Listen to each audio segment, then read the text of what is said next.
Hello, welcome to another EagleSix test video. We're going to be testing this customer's 416C, just to make sure everything's good after our build.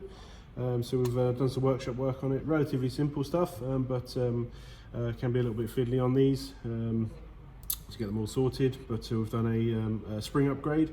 We've rebuilt the gearbox and with a 105 spring, and we've installed a gate Titan MOSFET. It's front wired ones on these because obviously the wire is in the front there, and they can be really fiddly to get them all installed, but it's all wired in now. Lovely, utilising the original connection, so in theory the customer can still use the batteries if they want to. Even though obviously the most common thing is to, like I say, string up some sort of a connector here, and then we've just gone and put a small Deans on there. You have to forgive the ugliness of stringing a battery on here, so but it's the easiest way for me to just quickly stick a battery on there.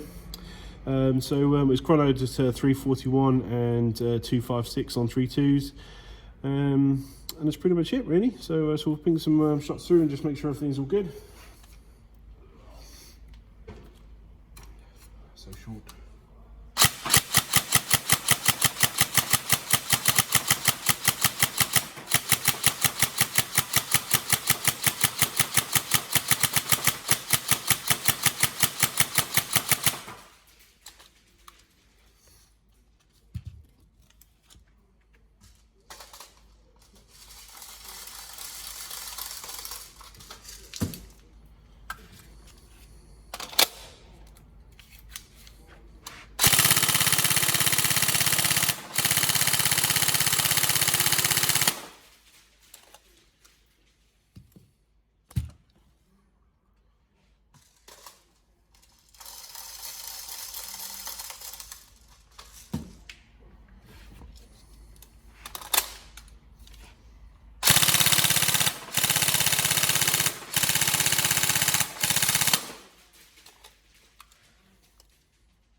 Great little gun.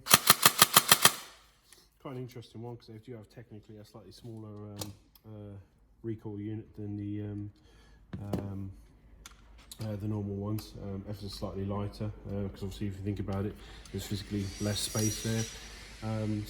But it's still got that recoil effect, which is so obviously gives you that extra immersion but obviously in a much smaller compact package, and obviously I'd rather more variants be available than not available, but it does mean that it's slightly less popular because of the extra effort that you do have to go to with regards to a battery solution. Obviously the option is always there for battery mags, but I don't think people like the cost of obviously multiple battery mags, and even though it's a fantastic idea, and obviously they are limited rounds as well.